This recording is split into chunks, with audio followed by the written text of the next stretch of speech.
Let's do it. Welcome, Chiefs Kingdom, to another edition of the Out of Structure podcast. I'm Matt Stagner here with Ron Kopp Jr., my guy, as always, on the Arrowhead Pride Podcast Network. We appreciate you tuning in to talk about another Chiefs victory. Maybe it's one of those that people are underestimating how important and how big of a win this was. This was a massive deal to come away from Frankfurt with a win this week. How are you feeling about it, Ron? Yeah, the international trip, coming home happy. That flight a lot better probably after a win. I imagine after a loss, that's that flight feels a lot longer. Probably a pretty fun plane ride, I gotta imagine, after a win. But yeah, 21-14 over the Dolphins. Stags. Definitely looked like it was going to be, an exciting game right off the bat. I mean, it was an exciting game, but just in terms of high flying offense, we thought maybe the Chiefs offense woke up first drive. But they got it done, and there were some exciting plays. I mean, that the fumble recovery, pitch to Brian Cook, and Brian. How about Brian Cook sprinting down the sideline? Yeah. That was one of the most enjoyable plays I can remember in the last few years. This Chiefs defense making. I mean, absolutely. That's early candidate for play of the year for this team all the way around. And yes, I was shocked by the speed of Brian Cook when he got moving. Those legs were up high, and high knees. He was flying down, and he was timed at the fastest ball carrier for the Chiefs this year. Was Brian Cook on a pitch fumble recovery from Tyreek Hill to the guy that they drafted with the draft picks that they received in that trade, Trent McDuffie. So that was really a poetic way for this defense to say, hey, we're part of this team, and we're an important part of this team. And in fact, we might carry this team. In a lot of ways, that was the difference in this game, is the way that defensive play, that one play right there technically was the difference in the game. Yeah. Right? They put them in the lead that they never gave up. But also, when you get down to that final drive on offense and the Chiefs are forced to punt, with time left on the clock, there's been Chiefs teams in the past that was – that was 100% heartburn, right? Like, that was really concerning. When the Dolphins got the ball back on that last drive, it was almost comical how little chance they had. Yeah, let's just I do the game recap for the site. Let's just say I wasn't like worried about having to like scramble and change kind of what the narrative was. Some writers, obviously at the end of the game something changes, you got to change your entire like lead in, like how it works. Like, I wasn't really worried about it. I knew I had confidence the Chiefs defense was going to lock it down. And it was a huge win. No, you mentioned it. I mean, they're 7-2 now going into the bye week. I think it's important to kind of, look at the AFC at this point, because they're going into the bye week, tied with the Ravens for the best record in the AFC at 7-2. But there's also, the Jaguars have 2 losses. The Dolphins went back down to 3 losses, but they're right there. Obviously, having that head-to-head is huge over them, but they're obviously comfortable in the division, right? I mean, the Chargers did win on Monday night; they got to 4-4, but they're still, they have 3 more wins than the Chargers, 2 less losses. But I don't know. When you're looking at the big picture, I mean, this win was important, but man, it would have been nice to win that Denver game last week too. Right. To be 8-1 with clear, having the being over everybody with a better record, but it still was a big win to get this one. But yeah, I don't know. There's a lot of competition to AFC at the top. Absolutely, and that's why I agree. This is one of the biggest games that when they lost last week in Denver, we really had this feeling of like, oh no, because you can't go on a losing streak heading into the 2 toughest games of the season. They really very easily could have been sitting at 6-4 when this whole thing is done, right? Like after next week. Absolutely. And that allows the rest of the division to catch up. That puts you out of contention for the number 1 seed more than likely. Like, this was a stretch of the season that they really needed a win, and that Broncos loss took away any margin for error here. They could not afford to lose these 3 games in a row And now, now the Philly game is obviously looming large, but this Miami game was critical in avoiding a really, really ugly situation and an absolute must win next week against Philly. They can this next week could go either way, and we'll get to this. We actually had a question this week asking us to predict the rest of the season. So we're going to do that as this podcast goes on, but this really allowed them to maintain their position in the division, in the conference, and some momentum heading into a really, really challenging game coming up against Philly. Yeah, because it's Philly, and then it's 2 road games. Raiders and Packers, both lowly teams this year. But then you got the Bills at home, who I know they're struggling this year too. Their defense is banged up and definitely doesn't look good. But it's still Josh Allen. It's still going to be a very good game. The Bengals at home, soon after that. And so, yeah, and when you compare that to a team that they aren't playing this year at the top of the AFC with them, the Ravens, they have a pretty nice stretch down the end of the year. Now they obviously are going to be playing, some of their AFC North foes, the Bengals and the Browns, but they play the Rams, they play the Steelers to end the season. Although, okay, they do have some tough games down the stretch, Jaguars, Niners, Dolphins, but at that two losses, man, not having that head-to-head to kind of break them either. Like, it would have been real nice to only have one loss right now. You'd be feeling really good about, again, Arrowhead Invitational all the way through to the Super Bowl. But, the Ravens are really good. I mean, they've blown out, 2 really good teams. And, I shouldn't say the Seahawks are really good. The Lions are a very good team, and to handle them the way they did was impressive.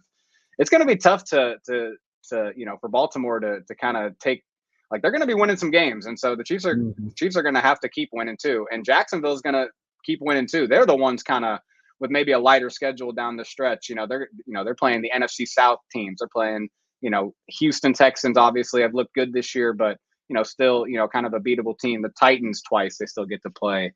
The Chiefs, there's a chance, if the Chiefs don't handle their business down the stretch, that teams like the Jaguars and Ravens could outlast them and get a better seeding. Absolutely. So this was a critical win. Let's talk a little bit more about what we saw on the field against Miami over there in Germany.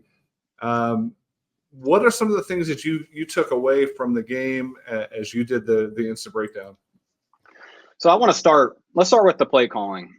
In terms of we see, and I mentioned it at the top, we come out right at the gate, right? And boom, Chiefs score a touchdown, and it was awesome. I mean, first play of the game, well-designed play.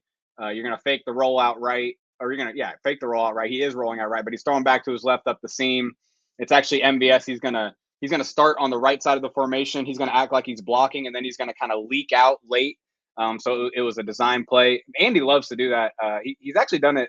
That might have been the 3rd time I can remember him doing that on the first play of the game, where it's a play action, roll right, and then it's a thrown vertical to the left leak. It is a staple of him in a big game, especially to do that. And that's why I kind of wanted to mention this is I think it was clear that Andy, put a little more juice, put a little more preparation into the opening script this week.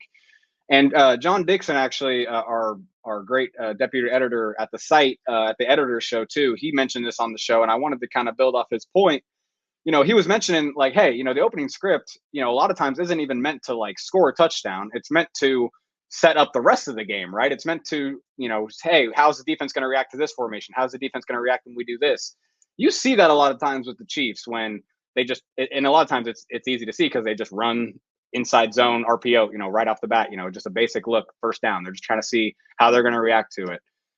This was not that, though. This was Andy wanting to score, building a script to attack, in ways that he felt like he could attack Miami. I mean, we had Sky Moore coming out of the backfield in that 3rd and short, clearly caused a disruption, and he was wide open to convert the first down. And then obviously, they had the touchdown to Justin Watson got dropped, but that was, he was, designed to get open. So all that to say, I think Andy clearly put a little more oomph into this offense, and it was good to see. But then it went away right after that. Like, the offense went back to being too stalling, not enough scoring. They had the 195-yard drive, which was highlighted by a lot of runs. That was good. See them kind of lean on the ground game a little bit. And then obviously it kind of finished off with a blown coverage by Miami. But again, yeah, like it was a blown coverage. Jerick McKinnon was left wide open. No one covered him, and he just waltzed in. So that's the thing, man. And to finish my play calling point, it showed me at the end of the game that maybe, the in-game play calling is a little shaky, because I didn't like the third down call. It's 3rd and short. You run a play action where Mahomes completely turns his back to the defense on 3rd and short. So he's completely taking his eyes off the defense.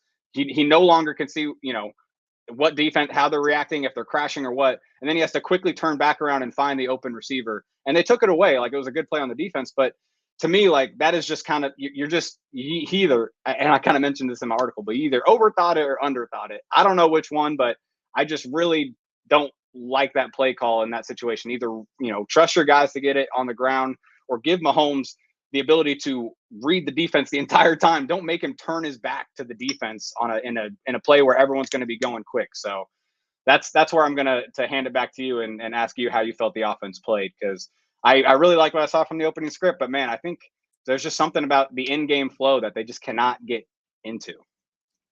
Yeah, I mean, you would have liked to have seen them put something together in the second half to close it out on offense.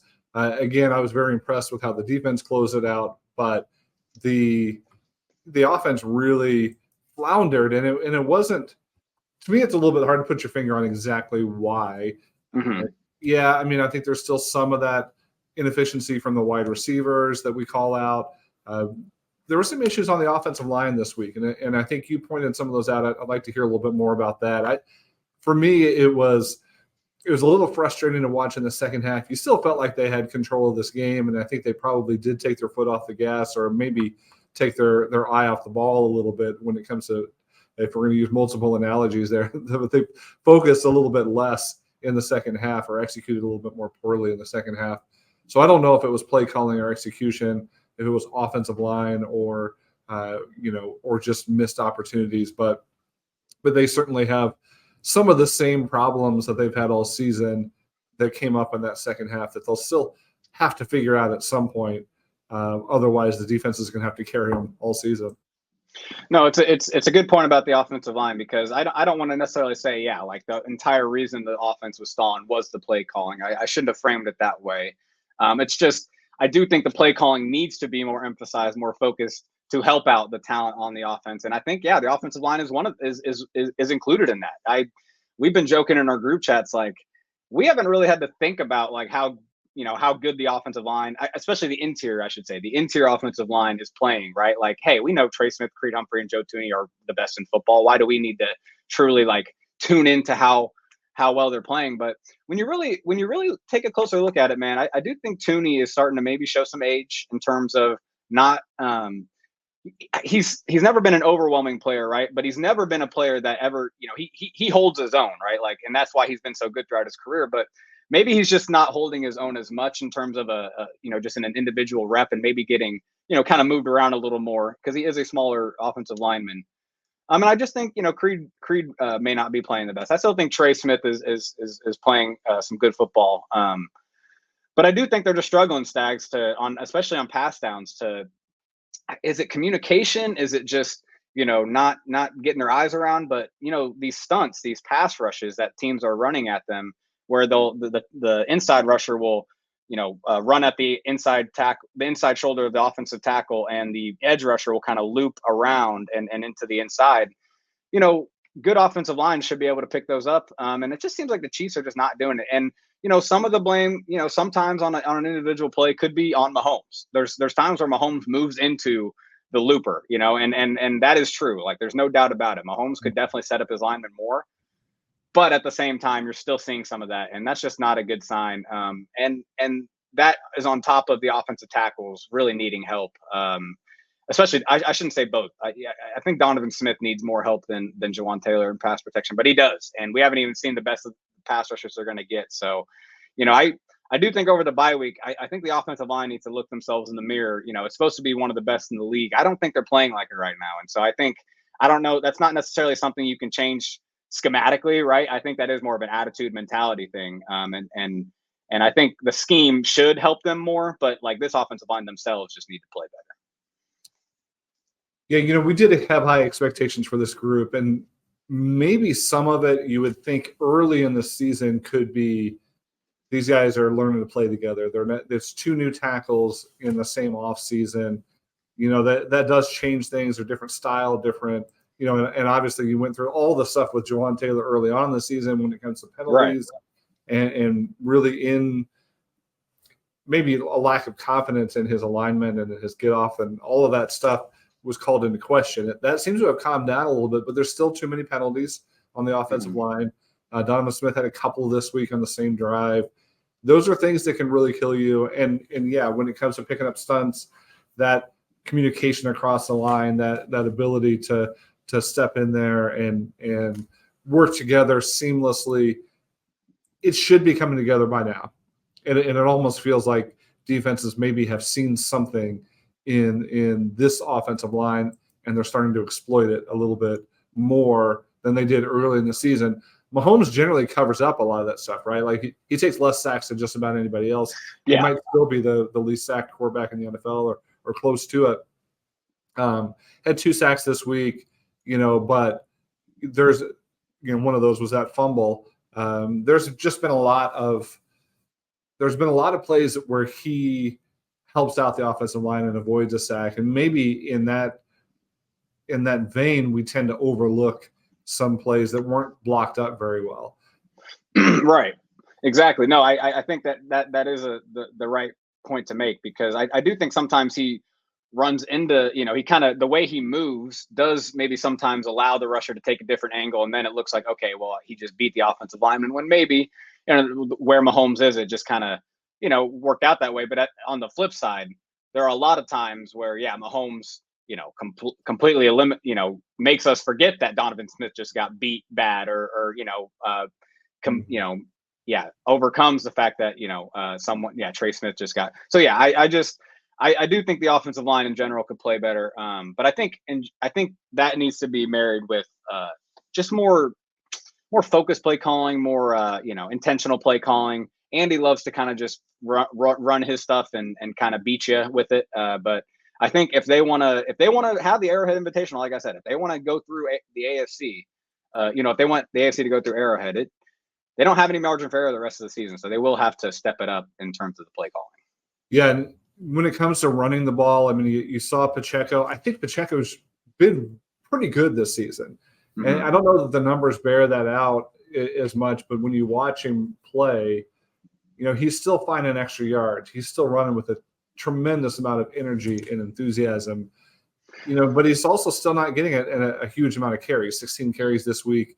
This would have been one of those games where you'd want to lean on him a little bit more, especially with Clyde Edwards-Helaire being out. McKinnon, P. Ryan each got 1 carry. So on the ground, it's really Pacheco and Mahomes. And, I don't know how the run blocking has been, but Pacheco still averaged 4 yards a carry, but it wasn't really able to break off too much. So I don't know that the run game has been what it could be. Yeah. And I think that balance makes a big difference when it comes to how this offense looks. No, they had the one drive that, they leaned on it with Pacheco and they went 95 yards and it was great. But besides that, and it's been, I had the stat before the game actually, and it blew my mind. And shout out Nate Christensen. He kind of mentioned it on our film room and he's wrote about it, but how just the run blocking has been bad. And, I didn't realize how bad it was. They had the worst rush EPA per play on rush plays since week 5, which is the game after Pacheco's big game in New York. So after that game, they have been the worst rushing team in the NFL, and by EPA, which is a pretty good efficiency metric.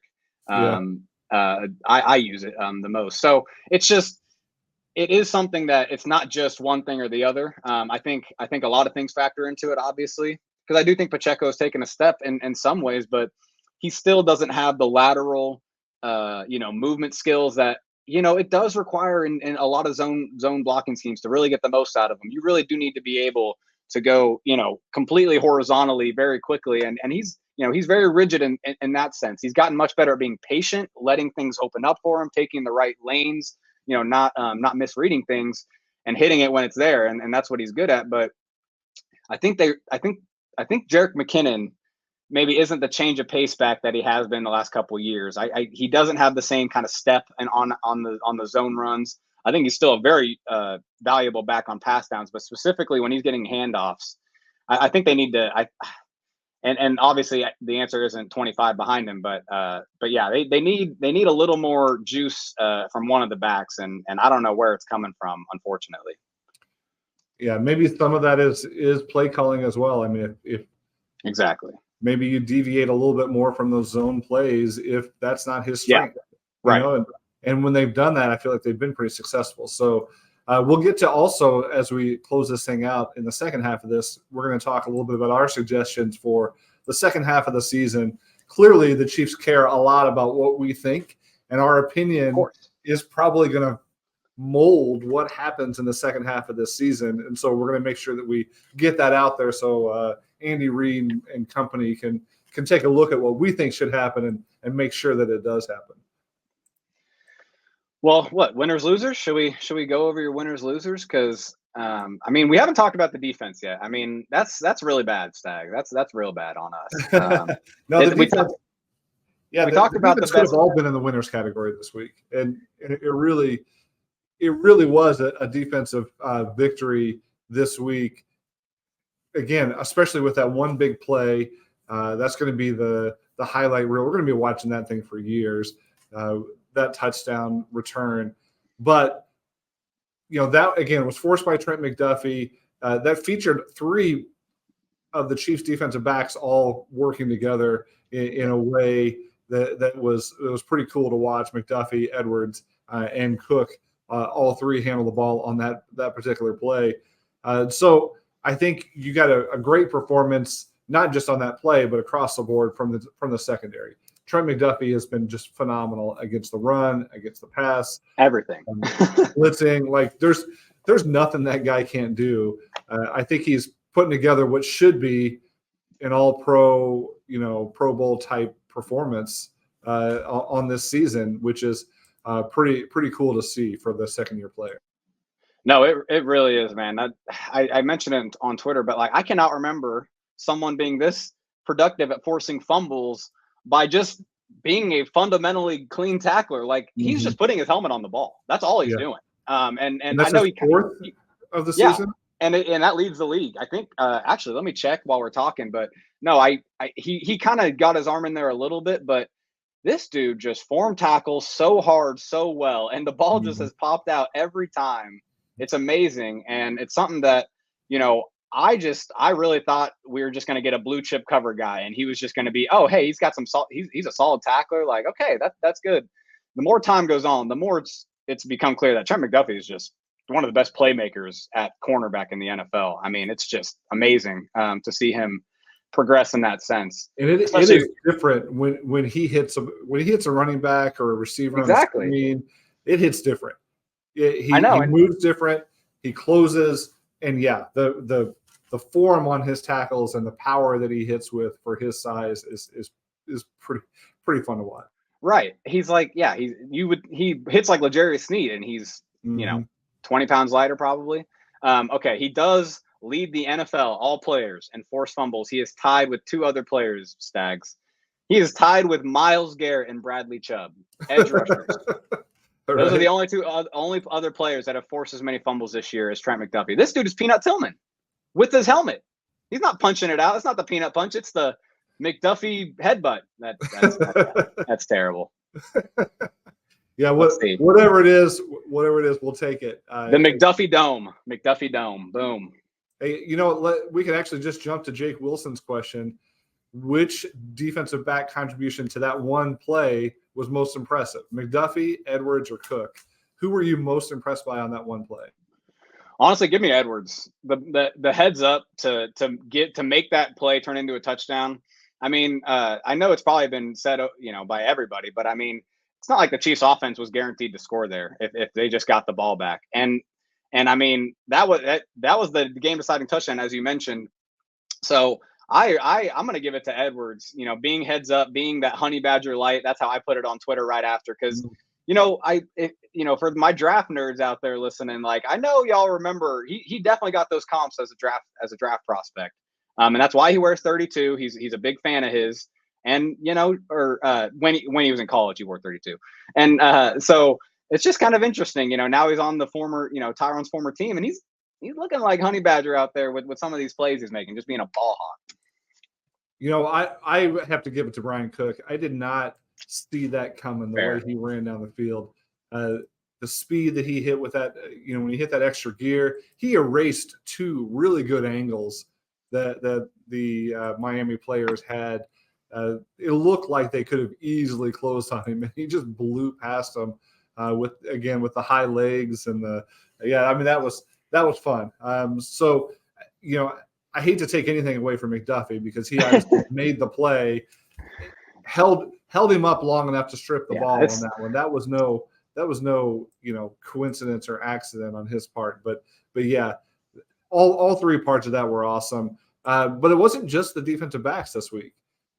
Now, the pass rush wasn't elite this week, partially because of the way that Tua gets the ball out so quick. But the linebackers were pretty damn good once again.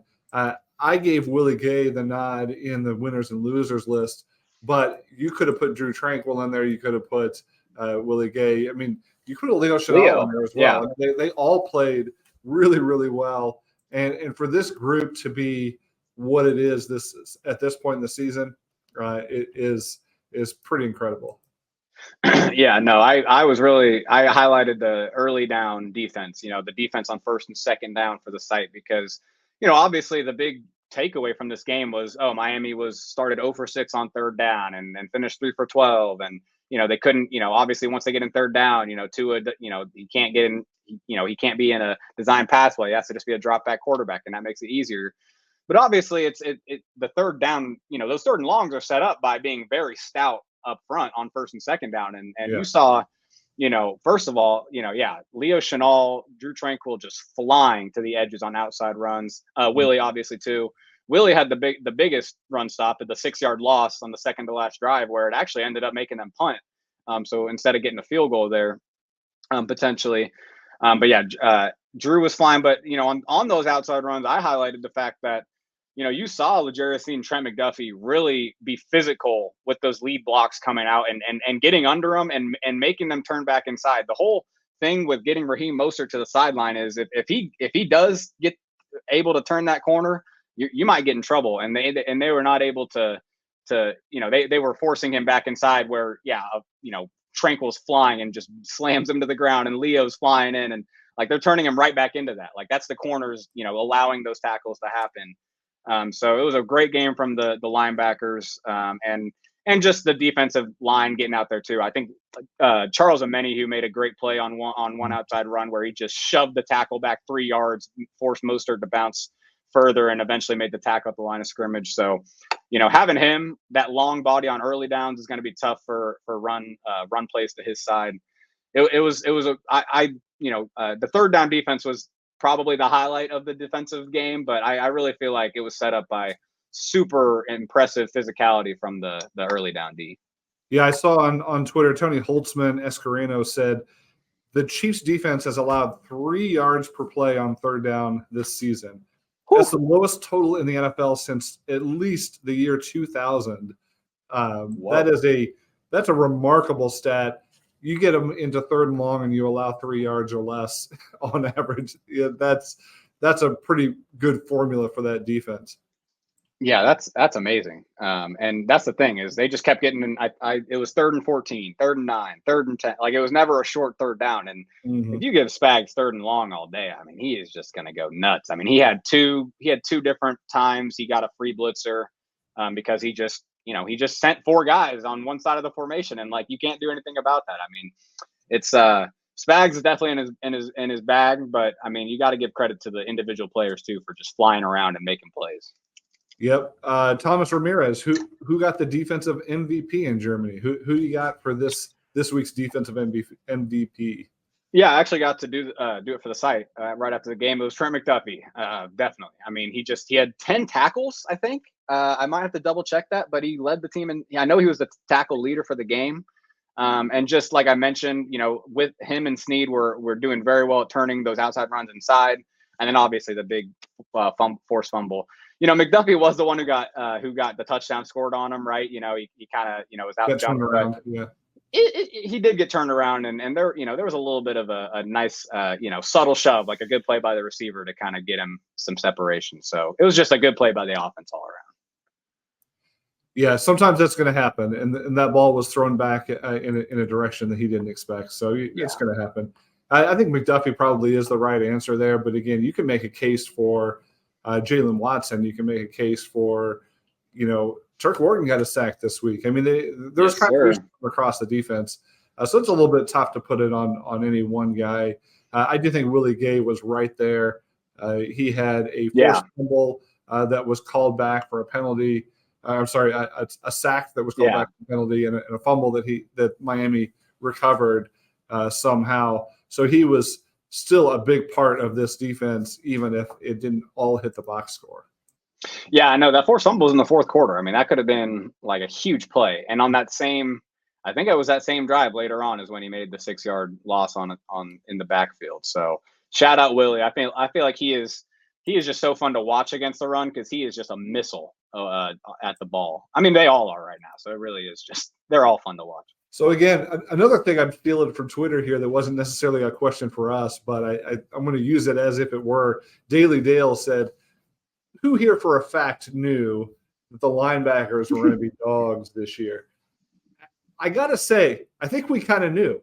And maybe they've been better than we thought they were going to be. But I had a feeling that if you added Drew Tranquill into this group, it is going to turn a potentially good group into a real strength of this team. And Tranquill's been every bit as good as we thought he might be, and probably a little better.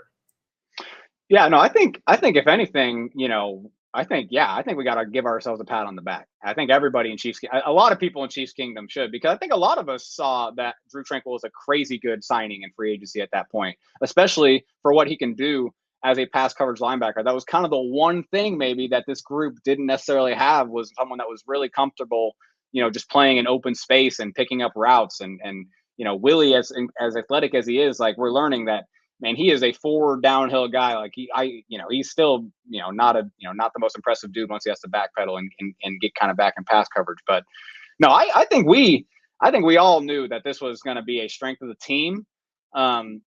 And I think we even were like fantasizing, like, oh, could we even get like Leo on the edge? Like we were almost like saying that and like not believing that it could happen, and it is happening. So shout out us. I think we got to give ourselves credit here.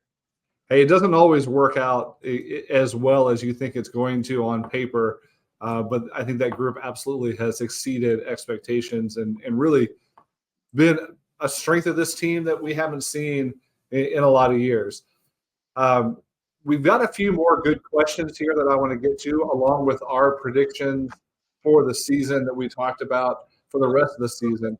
But in the meantime, you've got our weekly game here that is sweeping the nation, as our friends from the other podcast on our network say. But give us a question this week on predicting an NFL player that has played for both of the next two opponents. Well, just play for the Eagles. Chiefs and Eagles. I guess the bye week is an opponent, yeah, exactly. Right? No, a little crossover grid. Shout out that game. Still just a great football nerd game. But what NFL player am I, Stags? I am an offensive lineman who started the last of my 10 seasons with KC.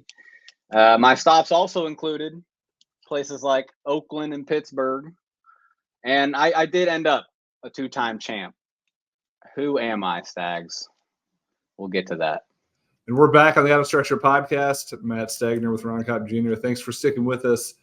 Ron is trying to stump me, and he may have succeeded this time with his what NFL player am I? Someone that played for both the Chiefs and the Eagles, the upcoming opponent here. It's an offensive lineman this time, and that requires us to remember the names of offensive linemen, which doesn't. It's a memorable name, Stags. You're gonna be upset with yourself. Oh man. So someone that played for both the Eagles and the Chiefs. And what are the other teams he played for? The Pittsburgh Steelers and the Oakland Raiders. And yes, the Oakland Raiders. It's a great name. Just a great name. Ended up a 2-time Super Bowl champ. Yeah. With the Chiefs and Eagles. All right. Come on down. Stephen Wisniewski. That guy. Super Bowl Chiefs legend coming in. That's right. LDT gets hurt 2019. I believe that's how it went down. And eventually he has to be the starter at guard in the Super Bowl in the playoffs. Brings it home for us. Shout out Stephen Wisniewski, 2-time champ. Yeah, I was going down the Mike Rimmers, and then I was going further back, and then I thought, wait, that can't be right. So, yeah, well done. I think that's the first time all season that I've been officially stumped by one of Ron's questions here. Let's move on to some other good questions here that are less likely to stump Ron, at least. Steven at Stegman17 on Twitter. Every year under Spags, the defense takes a second half jump. Is it possible that they'll do that again? Is there another level over where they currently are? And if so, what would that look like? Man, that's a great question, right? Because how much further up can they go? And I do have an answer for this. I think the one soft spot we can all see, and I think they did a very good job this week. So I'm not saying it was a soft spot necessarily this week until those 2 drives the Dolphins did score, but is run defense, right? I think run defense at times, the Denver game, right? They were able to churn out, longer drives, kind of, get first downs on the ground. Other times this year, it hasn't been a huge problem, obviously, but not having Nick Bolton, is part of that. And they're not going to have Nick Bolton until, maybe December, I believe, is what that timetable looked like.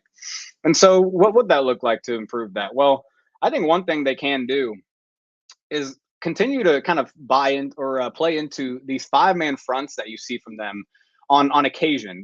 Spags like to sprinkle it in on rundowns. And what you do is you, instead of Noddy being, between the guard and the center, he is now head up over the center. And now you have Leo Chenal, or sometimes it's been Willie, but a lot of times it's Leo because he's the one that really can play up and play on the edge and hold his own and run defense. I've seen him take on a guard and shed him, in terms of just coming up and playing, on a run play. So they've kind of sprinkled that in. I think they just need to do that more and more. It'll help the run defense. And the other thing too is you have the coverage in the back end to trust to kind of give yourself a little more help, on 1st and 10 and giving maybe that extra body closer to the line of scrimmage. Your coverage has been awesome this year. You can trust Trent McDuffie, to not allow a huge play because maybe you don't have too high on a 1st and 10 look, right? You can trust that Brian Cook, we saw that speed. One thing I will say, like Cook has always had some very nice range as a free safety. He can get around. So maybe it shouldn't have been as surprising that he was able to turn on the burners like that. And so, yeah, I just think with the DBs playing well too, I think you can kind of trust them to maybe play with a one man down on early downs on 1st and 10 if a team is really attacking you, that like the Eagles will, right? I think this game is especially a game you need to do a lot more 5-man fronts, even though they can attack you with A.J. Brown, Devontae Smith. You also just don't. I mean, you can't allow them to just run the crap out of the ball. It's going to be an interesting game. I'm excited for that one. But all that to say, play Leo more, put him more up on the line of scrimmage as that 5th defensive lineman. But also that gives you're also not just having 5 defensive linemen out there, right? You can be more flexible if the offense tries to take advantage of you playing closer to the line of scrimmage. But I would like to see, them just play more 5-man fronts. And sorry, and the last point too with Noddy again, Noddy is just a better player when he's head up on the center. That's why I wanted to mention that, because that's what he did in college. That's what he did kind of his first few years when Bob Sutton was here. He is a 2-gapping guy that wants to control a block and then shed and read because he's a smart player. He's not as good as absorbing doubles teams, and that's what you kind of do in the normal Spags fronts. So I think doing the 5-man fronts actually elevates a few players on your defense. Can't argue with that. I was going to say, if you want to fix the run defense, they just need to bring up MV Pennell off of the practice squad. Yes. Love it. I mean, you do think there's a little bit of weakness at the bottom of the depth chart on the defensive linemen, Pharrell Dickerson. Those guys you're not getting a ton of production out of. And I also think when it comes to the pass rush, there's still upside there. Felix Anudike-Uzomah has not gotten off the ground yet. B.J. Thompson obviously has not played basically at all yet. You've got a couple of players here that could be, future speed rushers that could add another element to this already pretty solid pass rush. Right. That might be another level, another gear that they could start sending guys just screaming around the edge and let the guys in the middle close it out. I mean, that could be pretty fun if they dial up the pressure even more. Yeah, no, I like that. I like that answer too, because I do think we've only seen 2 games of Charles Omenihu, right? Like we haven't seen Spags fully, weaponize him with Jones at the same time. But yeah, I just think overall, I think the defense is playing so well. Really, what improvement would look like down the stretch of the season? I mean, it's not going to be something super noticeable, but I do think they could elevate and be an even better defense by the playoffs. Yeah, they can force more turnovers. They can do, that's more what they did this week. Yeah, there's turnovers is a good one. Lots of little things on the margins they can improve. I mean, if this question were about the offense, obviously we've got a little bit more we can talk about. Even the special teams. Jack Tripper says, "Why is Hardman catching the ball at the 5-yard line, putting the offense in the hole?" It's been bad. But it's not. It hasn't just been him. It's been everybody they've tried at punt returners. I don't. Again, we said this last week. It's inexplicable. I don't know why the Chiefs can't field punts cleanly and make the right decisions there. It just, for the guru that Dave Toub is, the punt returners have sure been kind of bad in a lot of situational stuff. Yeah, and he says, "Why is Hardman allowed?" Well. Toub, kind of gave him an excuse this last week, the Denver game. But this last week, I don't know if Toub will be kind of digging him out for that. He caught it at the 1-yard line. Like it would have landed in the end zone. Like I just didn't understand. Like, there was no one even coming either. Like and maybe that's why fumbling that one. Yeah. And admitting, hey, I just got greedy there. Right. I think basically that's the only reason you would field one at the 1-yard line is to try to get greedy again. Yeah, you're down and desperate for a play. Yeah. Yeah, making the same mistake twice. They were up by 7 points. Yeah. The last thing the team needed was some miracle play on punt return. They needed the most conservative play possible on that return. Yeah. I don't know if Toub's going to excuse him for that one. I think that one was pretty Maybe bad. The answer is just not to have any returners anymore. Just let the ball fall where it falls. Let's do it. And go from there. Thomas Ramirez again. Why can't they put Kadarius Toney and Rashee Rice on the field together more often? It's a good question because I actually think I like kind of, a little bit of how they could be used together because they kind of can be interchangeable. I think they're both very good playmakers after the catch, right? I think they've both shown that in their different ways. Rice is just I keep comparing him to a horse, but man, when he gets going, man, it's just, he gallops and he gets an open field and he's, he makes speed cuts down the field quickly. But Toney obviously can make guys miss, can make the most out of nothing in small areas. They're both slot receivers, so it might be one of the reasons, right? Right now they're both utilized the most in the slot. And they also have Sky Moore to use in the slot, Travis Kelce to line in the slot. I mean, they have so many slot options. I think that could be one reason why. But they do need to use both of them just out on the perimeter more as true receivers. I mean, we've seen Toney go up and snag, true receiver routes downfield. I mean, Rice, that was something he did, at SMU well, and we just really haven't seen them try to utilize it here. So it is because they kind of play a similar position a lot of times, but I really like the idea of them being on the field together and kind of being interchangeable so the defense doesn't really know, hey, which one's going to be used which way on a given play. So it's a good question, Thomas, for sure. Yeah, I think we'll get to that a little bit more as we talk about our suggestions for the second half. But Ed Holinsky gave me a chance to use a prop that I've never used before on air, and this is going to be great for all you listening at home that are not on the YouTube. But Ed asked us to look into the crystal ball, and I happen to have one here on my desk. Nice. And tell us how the final 8 games of the season, the regular season, are going to play out. Will the Chiefs run the table, or what is their record going to be? So let's just go game by game for the rest of the Chiefs' schedule in the regular season and we'll do a quick prediction, and we'll see what this baby turns out here. You want to go each, like we each say the win or loss right up, like for each game? Yeah, that's fine. Let's go Philadelphia Eagles, Kansas City Chiefs. Massive Monday night game coming up here, Super Bowl rematch. What do you got? All right, yeah, everyone's gonna kill me, but I do have the Eagles coming in and beating us here. So I'm gonna take 0-1 so far for the rest of the year. Yeah, I'm with you on that one. I think this is a really tough matchup and a completely loaded Eagles team. The Chiefs have to play a really, really top-end game plan in order to win this game, and I'm just not sure they're going to pull that out against an NFC opponent at this time of the season. So yeah, right. The following week is Chiefs at Raiders. Tougher game than it sounds, but they'll get the win. It'll be a nice bounce back opportunity. Agreed. The next week, Chiefs at Packers. This will be a fun, maybe a little more challenging than you think too. But I think they'll go into Green Bay Sunday night, be a little motivated in prime time, and have a good game. I think that's a pretty comfortable win as well. The next week, Buffalo comes to town. Give me the win here. I think Buffalo's just too vulnerable right now on defense, and the Chiefs know how to beat them already on defense. They've already owned them. Now them being banged up and not having their guys, like it might. I could see the Chiefs really having a game here. Hopefully the offense is kind of rolling at that point. All right, I'm going to be Debbie Downer on this one. I'm giving them a loss at Buffalo at home. It's just one of those regular season games where we'll see who's most motivated at that point in time. But that's a team that could come out and put up a whole ton of points and make it a tough one. So I'm just going to give them a loss on that one, and we'll move to the Chiefs at Patriots.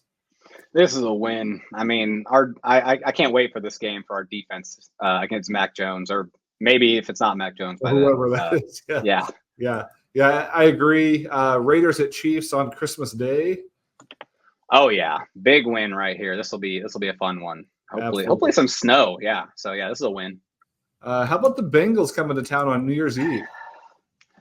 This one's tough. I'm going to say win, though. I believe Chiefs at home get it done.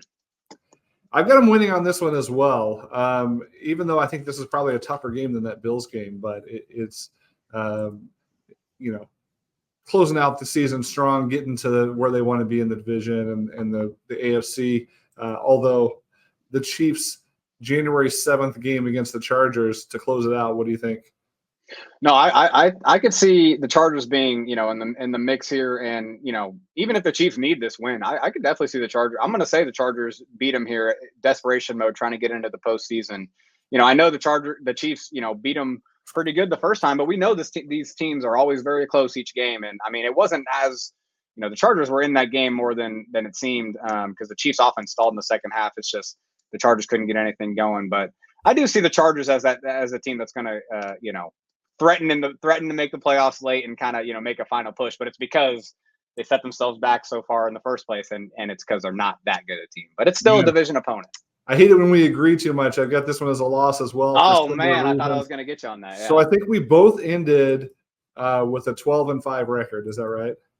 No, I have them beating Buffalo, so I should have one less loss than you. Okay, all right. So I've got 12-5. You've got 13-4 yes. By the end of this season. Neither of us think that they'll probably run the table. Not that they can't, but this team so far hasn't been consistent enough to put together a string of consecutive complete games. 13-4, 12-5 probably puts you in the winning the division, but maybe not that number one overall seed in the AFC. So is there a chance that there's a road playoff game in Patrick Mahomes' future? I know, right? It'd be cool once we get there, but I don't want to do that. I'd rather just have the comfort of home cooking, playing at Arrowhead still. So yeah. Well, our guy Mark Gunnels asked, with the bye week upon us, what's the confidence level in the Chiefs repeating as Super Bowl champs? So let me say it this way. I'm not, super high on it happening just because of probabilities, first of all. Like, hey, it is super hard to win the Super Bowl back-to-back years. But also because of teams like the Ravens, teams like the Bengals coming on strong. Burrow looks all the way back, and that team's all of a sudden, threatening again. I just think this AFC is tough, man. And, it's going to be hard to win, 2-3 straight games, especially if they don't get that 1 seed. So right now, if I'm not projecting the Chiefs to get that 1 seed, which I am not, I do think I think another team is going to get it out take it out this year. So I'm not super high on the confidence. So what's not super high for you? 60%, 50%? I don't know. Probably number Stags. I'm not. That's a lot of statistics. You think I took that in college? No, I actually did take statistics in college, and I would probably say a little above 50-50 at 60 or so. Right? It's still Mahomes, but I'm just saying I'm fully prepared to kind of see another one of these AFC teams kind of emerge because it happens, right? It's just part of it's football. Yeah, there's another quote I saw on Twitter. Bird law expert said, "I know it's not what we expected the season to look like. I'm extrapolating here, but Mahomes plus Reid plus Kelsey plus a top 5 defense, that's like pretty good." Right. And that's a formula that can win in the playoffs. I think I might be, even though I'm lower on the regular season, I feel like this is a team that's going to get better as they go along, and they're going to come into their own in the playoffs and let it rip. And there may be games where this defense keeps them in it, and they have a chance to win. So give me like a 70% confidence level of getting back to the Super Bowl again. Obviously anything could happen. It is a tough field this year, but I'm going to stay optimistic for now. Yeah, I think the thing here is that, like, if the Chiefs don't win a Super Bowl, I think it's fair to criticize Mahomes, Andy Reid, whoever, for not getting it done with this defense, because, like, this is the best defense they have had. And so I think it is fair that, like, the expectations are obviously still Super Bowl. Yeah. I just think that, it's the NFL and probabilities say that there's probably going to be another team that comes out this year. Yeah, and you pointed out earlier, it may be the wide receivers that come back to bite you. But by the end of the season, they've got to have somebody step up and continue to step up, whether that's Rashee Rice or Sky Moore, Kadarius Toney. Like, I don't really care who it is, but like, yeah, right. There's got to be somebody they can throw the ball to as they go on that playoff run. Well, I thought for a final segment here before the bye week, it'd be a lot of fun to talk about our suggestions for the second half. Again, I know the Chiefs are very interested in this segment. They're going to be hanging on every word that Ron and I have to say for how to change things up in the second half. Give me your first suggestion for the Chiefs to make some changes coming out of the bye that could put them in a good position for the second half of the season.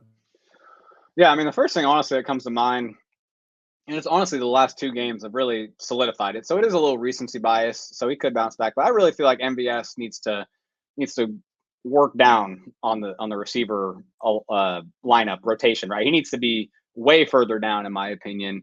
He needs to be maybe like the situational deep threat that plays 10, 12, 15 snaps a game, not the guy leading the room in receiver snaps, in my opinion, just because he has not proven that he can make tough catches downfield, which teams are forcing the Chiefs to make those. Like, they're not giving any open windows on downfield throws. That's the only place MVS really gets thrown to for the most part. And even when he does get thrown intermediate, he's fumbled the ball right after he caught it. He's made 2 drops that I highlighted on Twitter recently where he just isn't strong going to the ball. And then obviously in this last game, the vertical shot down the field on 3rd down.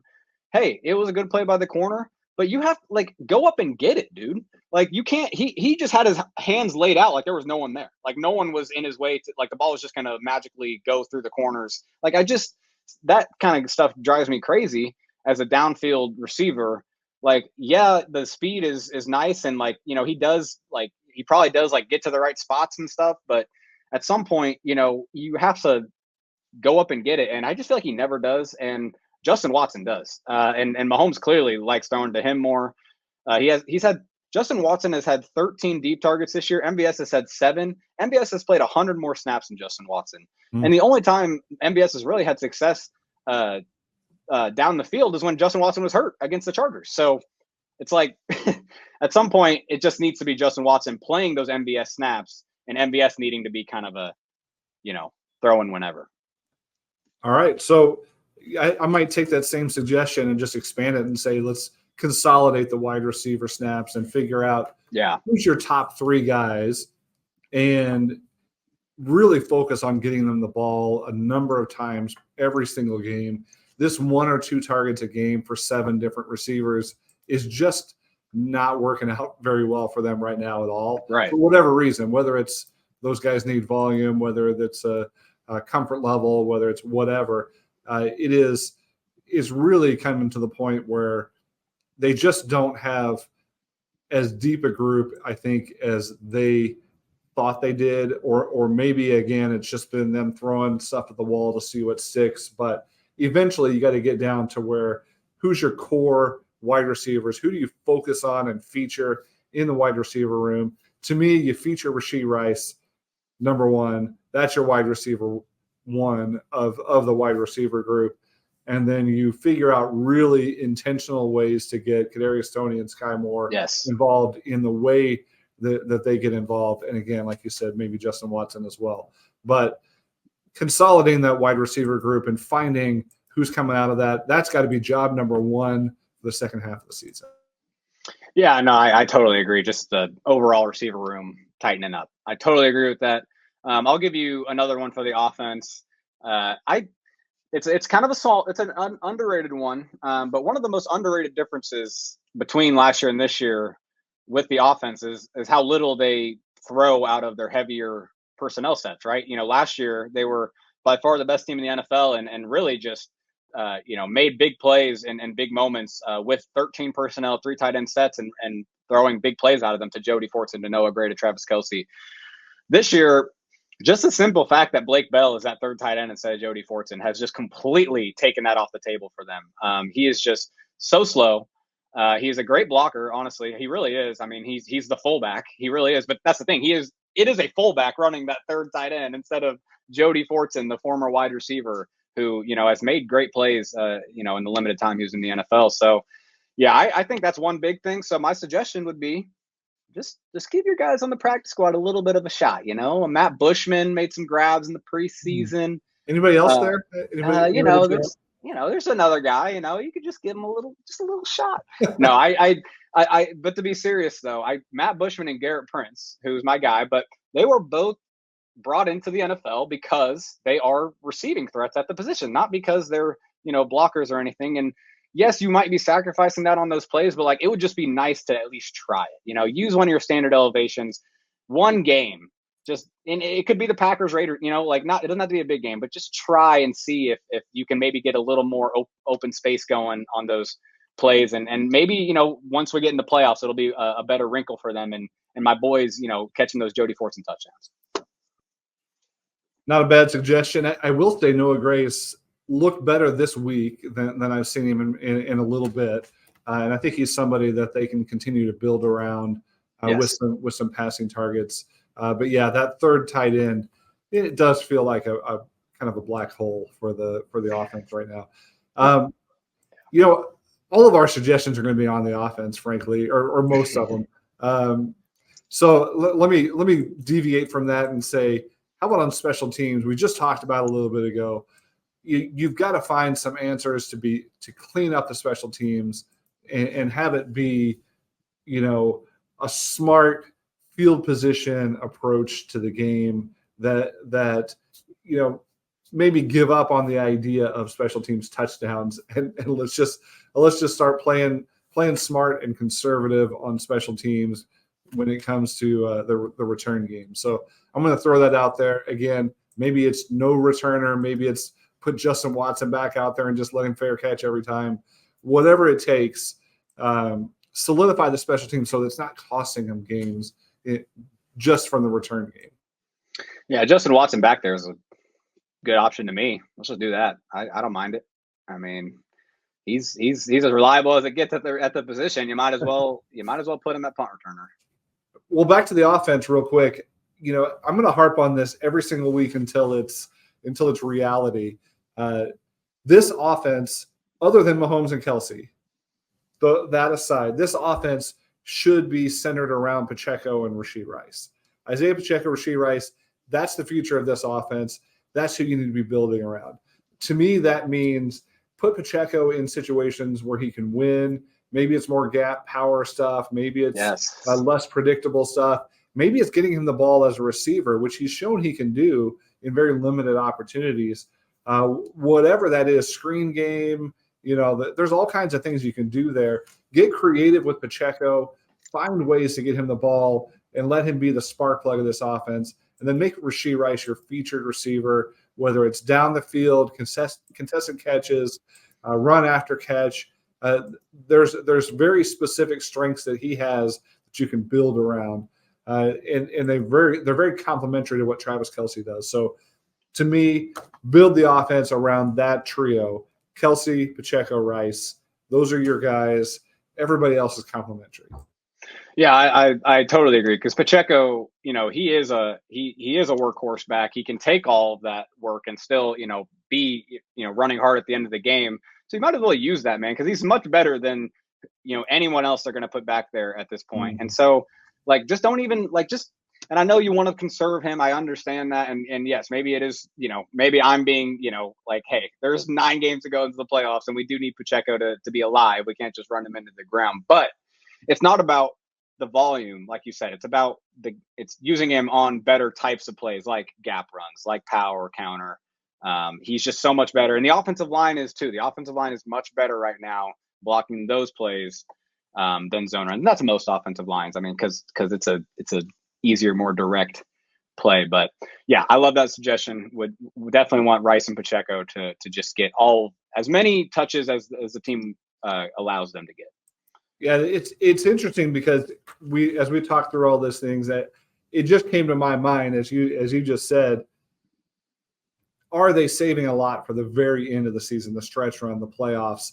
Are they trying to preserve Pacheco's health? Are they trying to preserve Kadarius Toney for a stretch run? Right. Is he essentially in bubble wrap right now, getting 1 touch a game, and then they bring him out, unleash him in the playoffs? Some dastardly plan that Andy Reid is hatching to bring out some nastiness in the playoffs. It's possible. I think that's a risky strategy in some ways. Like, you got to get there, and you got to get there with a good enough record to get that first round bye ideally, or at least get a home game or two. So, they can't hold too much back, but I'm willing to say maybe there's an element of this offense that we haven't seen yet for a strategic reason rather than just neglect.